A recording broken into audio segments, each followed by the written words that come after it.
What's up, peers, and welcome to the World Crypto Network here in beautiful Berlin with beautiful weather at the Unchained Convention, continuing here our mad tour throughout Europe with all these awesome conferences. I'm joined here today by Alex Casas, who is working on something very, very interesting that I, as a full node enthusiast, love, and that is DappNode.io. So maybe just as a general background before we get into the details, why is running a full node so important? Man, not having to trust anyone. I mean, that's the real base of all this beautiful story we're building. But we are not realizing that, okay, we're running nodes.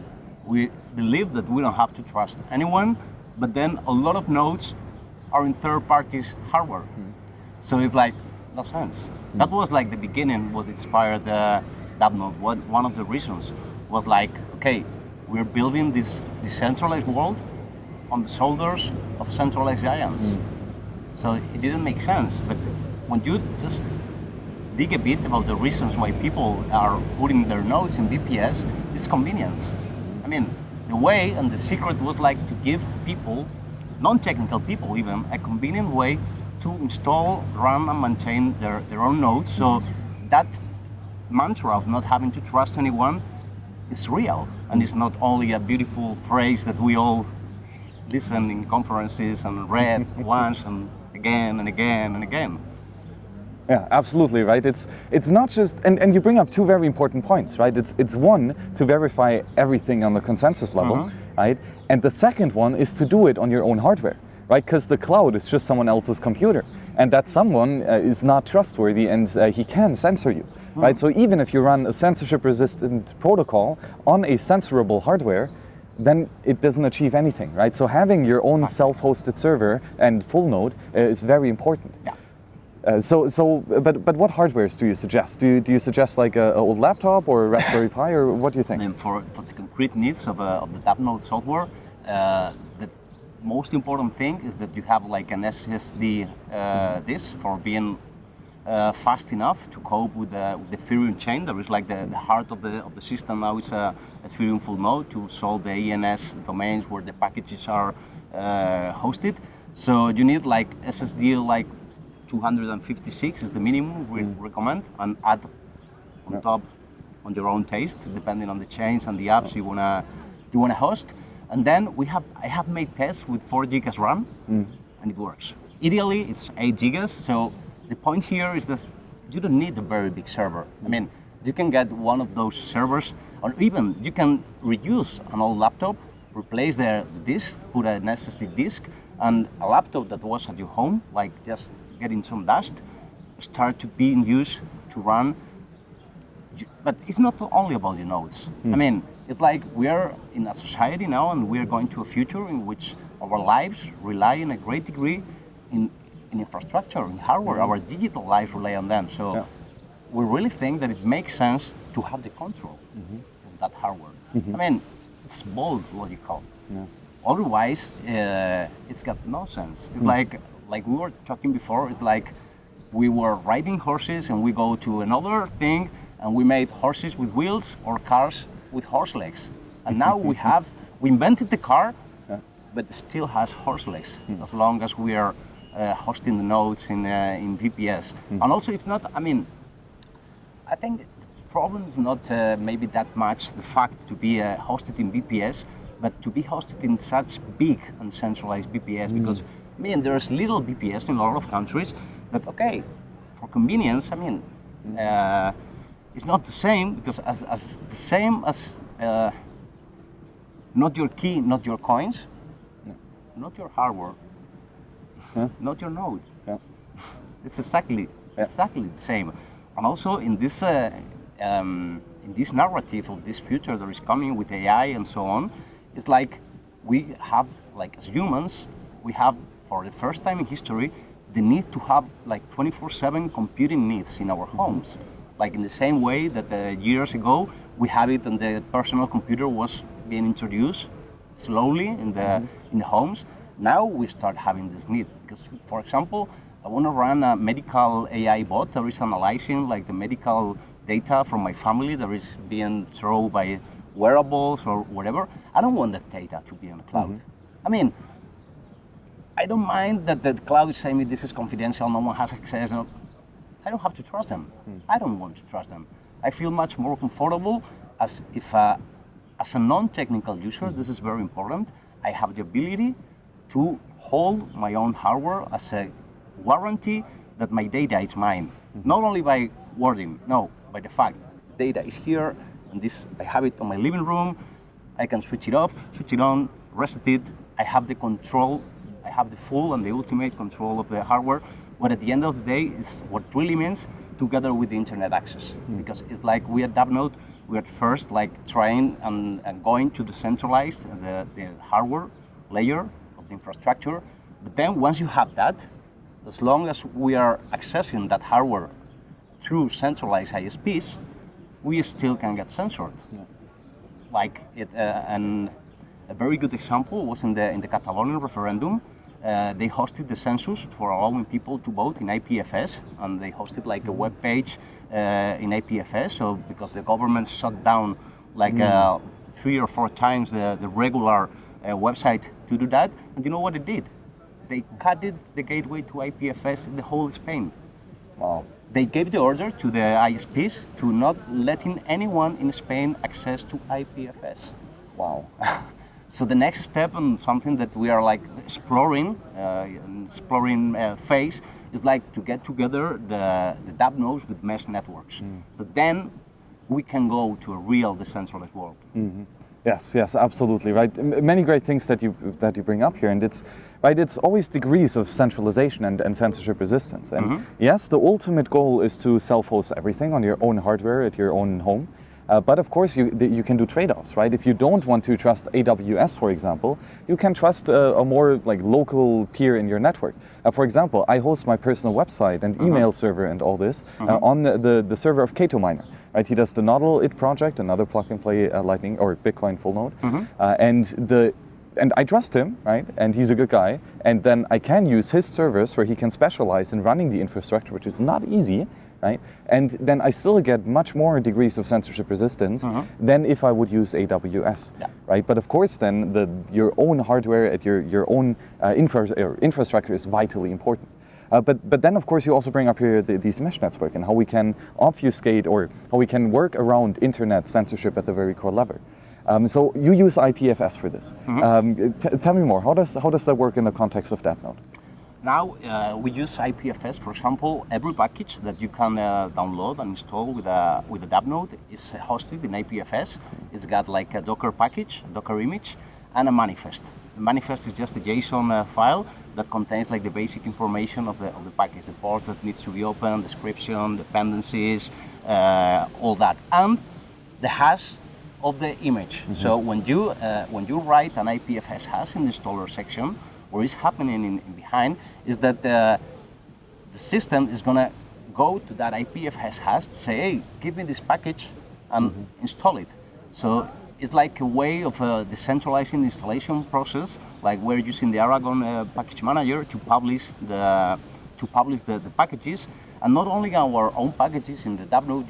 You see like installer section where you can download the packages that DappNode as association wants to be there, but anyone can upload their own packages. We have an SDK with which anyone can just, for example, whatever node can take the Docker image, make the manifest, and using the SDK, uploading it to IPFS, and then install it in the DappNode and pass the IPFS to the community. So if they have a DappNode, they can install any package even without being in the installer. Wow. Yes, and completely without asking for permission, right? And anyone can upload these packages to IPFS without you even knowing them, right? And then all that is needed for the users of Dapp or DappNode would then be to have or just give the hash, for example, right? And download the package there. Exactly. It's like, imagine, for example, let's make a simple example. Imagine that you want to make a Docker image with all the videos of World Crypto Network, right? And then you make it, you upload it to IPFS. It's going to take a bit, by the way. There are many videos. By the way, with your great job.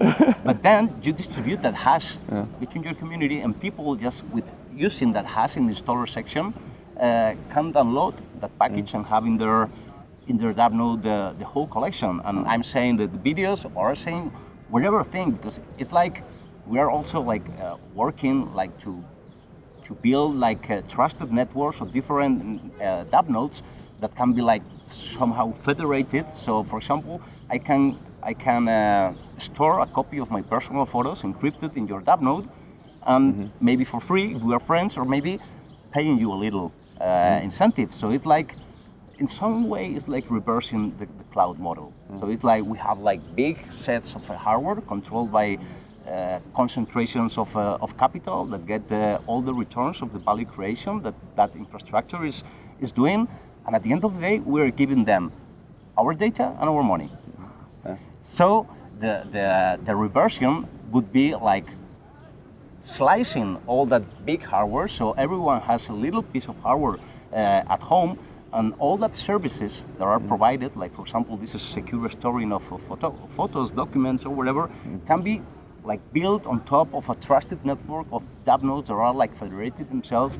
And also like another great feature of DappNode is that, for example, I have a node at my home, you are my friend, and you don't want to buy another server. So I can give you access to my node. I can generate you a credentials file with a VPN access, so that you can connect in a trustless way to my DappNode and use the nodes that I have installed with or without admin permissions. So it's great because in this way it's like we're moving, like for example, like the paradigm of Infura. There is like millions of people connecting to that single infrastructure. It's like, again, slicing it up and like get like, for example, with my DappNode, you and him can be connected to DappNode and act like as a mini Infura, like something like that, and start building that trusted networks that on the next level will allow to bring and to build real peer-to-peer economies in which I can get incentives for sharing my computing power with the rest of the network, or my storage or whatever. So then, this is the cool part, is that most of people doesn't mind a lot about the privacy, about the control of the hardware, and so on. But money is a different thing. Yeah. When you say that you have a server that is like turning your electricity that you are putting into rewards or incentives for yourself in that way that your server pays off itself, then things change a lot. Yes, yes. Yeah, otherwise, maybe, I'm not sure if people would be like, oh yeah, I need my own hardware. Yeah, no. But with incentive, and these are the sly roundabout ways where we can introduce censorship-resistant tools by incentivizing them economically. Right? So very important. But something that you brought up that I didn't know yet is that DappNode is not just for nodes. It can be for file sharing, for example, as well. So all within the same platform. Yeah. Okay. I mean, if you can Dockerize it, whatever, you can run it in DappNode. For example, there is a service called Nextcloud. There is like a private cloud, and we have a package. It's not in the installer, but this is like distribute, like I told you before, with the SDK and IPFS has. So I can have like all the access layer of permissions to the files I want to share. I can have it on my computer, and I can install it in the DappNode. I mean, it's not. I mean, nodes are important, and it's like the first starting point. But there are a lot of other features. For example, we also have a package with the Telegram proxy to be used in the countries where Telegram has problems, to allow people to use Telegram. So a very important point you mentioned is about the censorship resistance. Oh, very cool. So it's really much more than just your full node. It actually really is your self-hosted cyberspace infrastructure for anything. Exactly. Hey, that's fantastic. Exactly. And also a cool thing is that the way to access the admin UI is via VPN, but that VPN is itself a VPN server for yourself. Oh. So by installing the DappNode, you also have a VPN server. That is really cool. Save again. You are not only saving, but not paying Amazon for hosting your node, but also you can save in the little money or whatever money that you are paying to a VPN provider, because you have your own VPN server. Oh, that is fantastic. Okay, that is really, really nice. Wow. Okay. So there are, because you can Dockerize pretty much everything, right? There are different node implementations for different currencies.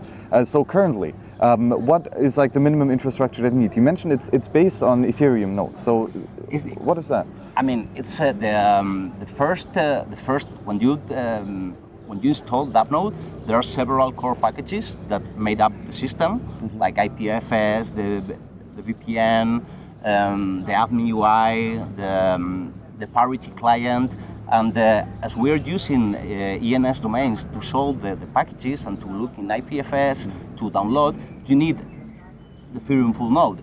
But we are thinking in making different implementations. I mean, this is the beginning. We were grantees for the Ethereum Foundation last year to build up this this tool for the Ethereum community to have more full nodes and to make easy for people to build full nodes, where they can be different DappNode based with different chains. But at the moment, yeah, it's DappNode is based in Ethereum. The first time when you install the DappNode, the first thing that is going to happen is that your full node is going to start syncing automatically. Right when you install it, it starts syncing. Okay, yeah. Well, I mean, I personally would, of course, prefer to not have, because I don't really use Ethereum for anything else than this package messaging. So if that would somehow be possible with Bitcoin, that would be perfect. But I don't know, is it? Yeah, it is. I mean, for example, now you have like decentralized storage based on Bitcoin. You have name solving based on Bitcoin that is built by Reef and RSK. It's possible. I mean, to have a DappNode version like with a Bitcoin heart. But now it's funny because it's like I'm running a Bitcoin node and a Lightning Network node in my DappNode, but for running it, I need the Ethereum node. I mean, and nothing happens. Yeah, I mean, it's like, you are supporting another network. It's also important. Even though you don't use it or it's not your preferred chain, but at the end of the day, you're putting your 2 pennies for this new decentralized world. So it's also important, I think. Yeah, very good point. Very good point. I mean, I think this is not about wearing the T-shirt of Ethereum or Bitcoin. I mean, I only wear 3 T-shirts. I mean, T-shirt of decentralization, innovation, and security. That's the only thing I mind. The rest, if it's called Ethereum, if it's called Bitcoin, if it's called whatever, I don't really mind. There are tools. If it's a good tool, use it. Exactly. Right? And what I really appreciate about DappNode, in the demo that you gave, it was so simple. It really is one click. Yeah, exactly. It's just one click. It's that you access the admin UI, go to the installer, select the card of your preferred package or the node you wanna install, hit installed, and then the IPFS image will be downloaded, install it, and start it for you. So you saw it in the Monero installation example, that like 30 seconds after hitting install, the Monero node was syncing. You could see it in the logs. Yeah. So it should be easy. Otherwise, it's going to happen the same, because as we were talking before, the convenience is a big enemy. And a lot of nodes end up in VPSs because of convenience. Yeah.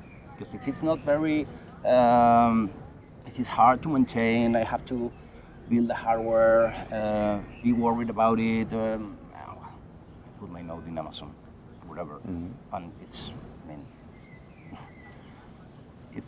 got any sense. Right. It doesn't make any sense. It's like if you want to build a big castle, like a beautiful castle, like it's like wow, it's what a home for all humanity, and you're building it in wet sand. That's what we are doing now. We're building this whole precious new castle, changing the status quo of humanity in wet sand of the VPS. Because at the end of the day, they are at the core of the old system. And they are influenced by it. So it's a huge risk, I think. It really, really is. But the cool thing is that even today, we have the tools available to completely self-host everything, right? And as you say, now all that we need to work on is to make it more intuitive, more easy to use, more one-click everything, right? Yeah. And that's fantastic. And we will get there, and your DappNode is absolutely already a very far way on being at that path. But where do you think is the future headed, especially for DappNode? What are you tinkering on? Now we are like, for example, there is like some challenges we have, or some roadmap we have in mind. We want, for example, to have a really decentralized discovery of nodes. And for example, also another thing that we cannot do now is like to have like secure certificates for HTTPS navigation, because like the certifying part is itself a centralized part. So we are like researching about how to solve this, like the last stations or seasons of centralization that can be in a DappNode system to just bring it down and continue about our mission. And next, like we were talking before, with the mesh networks. Once we have like a critical mass of DappNodes deployed, the next step would be to have those DappNodes have an independent access to internet without any risk of cut. Yes, absolutely. That is really what we need. And for example, for the Nodl, which is one of these plug-and-play Bitcoin nodes, what we managed is to plug GoTenna via USB and then broadcast transaction. Wow. And that is working already.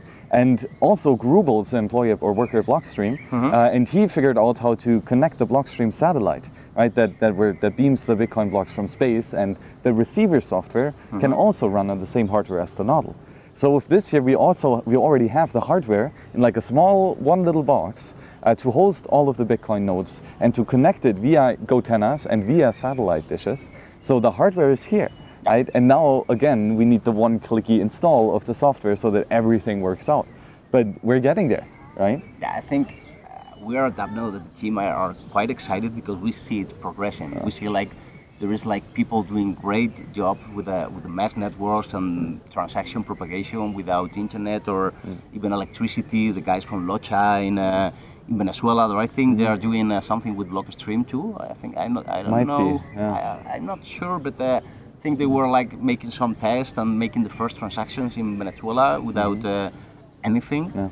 And yeah, I mean, it's like when you have a direction, a mission, and you have a good team and the determination to make it happen, as the time is going, your goal is going more near. So we're quite excited because we are seeing that first, that the community is loving what we are doing. And that's when you are doing something that you receive that love and that support from the community, it's like you get like even more motivated. It's like the gas, the real gas that keeps the torch and the fire flaming. It's like this support, like this conversation, like feeling that people really think that this is needed, and that how can you be better rewarded for your work than having and seeing how useful people see it and how people like it and how they cheer it, and they cheer you up, and I mean it's great. Right, it really is, because you're building tools for individuals, and they're only useful when individuals actually use them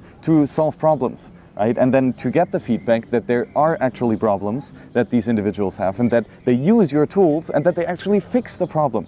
I mean, that's perfect, and that's also a great entrepreneurial task, right? To estimate that there are these problems for the individuals, right? And then to invest your time, attention, and capital into building the tools to help remove this. So to actually see, yes, there is a problem, and yes, our tool works, and yes, people want to use the tool to solve that problem, right? That is like the complete satisfaction of what you've done is actually of importance, and that's powerful. It's like having the feeling also that when people is using DappNode, for example, one of the things I'm doing in DappNode is giving like first level support. And you could think I'm like being exaggerated, but when there is an issue in the support channel, that anyone that is like installing their DappNode and has any access problem, whatever, and when I'm helping him and we succeed to install the node, I feel a great satisfaction because I know there is another node. There is like, we're building this one node at a time. And every time anyone drops by our Telegram or Riot channel saying like, oh, I just installed the DappNode or I cannot access the UI because I'm behind a NAT, whatever, and when you get to the problem and you solve it and you receive the screenshot of the DappNode running and the node syncing, it's like, wow, it's great. That's a real satisfaction. Yes, absolutely. And right, these Telegram channels, I love them so much because right, it's a place where actually the community can gather and where you can ask these questions. And when then you, as one of the great inventors or investors here in this project, to then support and give directly the feedback and answer the questions, right? This helps the individual to actually solve the problem again, right? But also it teaches the individual. Right? And then the cool thing is, what I find in all these Telegram groups that I support also is that after a while, after you have taught like the first wave of early adopters, this wave starts teaching the others. And then there are questions in the chat, That's my and thought. you want to answer it, but then you see, oh, And it's someone already did been it answered. before. And that is fantastic. It's like this decentralized knowledge pool that just support each other to raise and educate your peers. It's awesome. That's what I mean. It's like you're building a community that should happen. Otherwise, you're building another thing. Yeah. Whatever, call it community wallet. You can put it the name you want. But if that kind of things are not happening, it's not a real community. Yeah. I mean, and now, for example, our Telegram group is like, it's not very big. We have like, in Riot we are a bit more, but in Telegram we are like 150 people at maximum. It's not a very big group because we are a very humble and austere project, so we are not making any PR or marketing or whatever. We are just developing a great product and let people talk about it. So the Telegram group is not one of this Telegram group with thousands of people, a lot of noise. No, it's just meaningful conversation of people that is worried and mind about hardware decentralization. It's mostly for support, for sharing ideas of, for example, the research for making the decentralized nodes discovery, for example. It's like very, very insightful content and conversation going on there, and that's something that I find it very valuable. Like, because then is when these kind of things happen, that you see that you have a notification that someone is asking anything, and before you are able to answer, another one has made it. That's great. Yeah, fantastic. Oh, okay, really great, Alex. You work on some awesome stuff. So where can Thank people? you. I mean, I'm just a part of a little team. In fact, I'm not part of the founding team, even though the origin is in my town in León. But yes, I mean, it's like the team started to develop the product. Now we received the grants to, for example, to having me and Paul, other mate that is also in ecosystem development, and now it's like we really need people to use it to fulfill our mission. In that sense, for example, we recently launched an e-commerce like to sell the hardware like prepared, pre-installed, like just plug and play, but not as a business model. I mean, of course, it's a source of sustainability of the association, of course, but it's not the aim. I mean, the aim is making even easier to make it, because in the regular way, like 2 months ago, we were just a software project. I mean, we were developing this open source software, so people, and still can do it, can grab an old laptop, whatever hardware, going to whatever provider and bring a little NUC and install it. But we realized that there is even some people that is like feeling lazy about going to GitHub, running the scripts, getting the hardware. So we made up this e-commerce in the DappNode website, so people just can order the DappNode, contribute to the development of the software, and just get it at home, plug, running. Yeah. You don't have to worry about anything else. Yeah, I really think that is the goal here, to have somewhat like a router, like an internet router, right? You plug it in, most of the time it works, right? And I hope that this will be soon the case for these currency hardware systems as well, right? You just have the box, you plug it in, maybe you click a couple buttons, and that's it, right? And then it works, and you're online. And you got your self-sovereign hardware that is censorship resistant as fuck. And that's good. That's a very good thing, right? So that is awesome. Alex, where can the people contribute? Where are the places that they can watch out? First, as any open source project, we welcome contributors in our GitHub at DappNode. And then, at the moment, we are being funded by grants and donations. And when people buy a hardware in the DappNode shop, that hardware has an NFT. There is like a donation for the association, and it's like it gives you like it's like a proof of DappNode, like we're saying like that, for warranty, for example, and so on, to give direct support from the DappNode association. But it's also in the pricing of the DappNode, there is a small amount. I think it was like $40, something like that. There is like the contribution, like the price of the NFT, if you want to call it like that. So by acquiring the hardware, you are already contributing to the DappNode association to build the hardware. And also, for example, another source of sustainability is that, for example, if there is a project that wants to be in the installer, what we do is that first the packages that are in the installer have to be certified by us. So we develop the packages, we give the service to a company to develop the package and to be in the installer, and of course we charge a fee for that. Oh, I didn't realize. It doesn't matter. Okay, so awesome. That is great. And then where can people find you personally? Me personally? Yes, to reach out for... Alex Selpin is my alias in Telegram. Fantastic.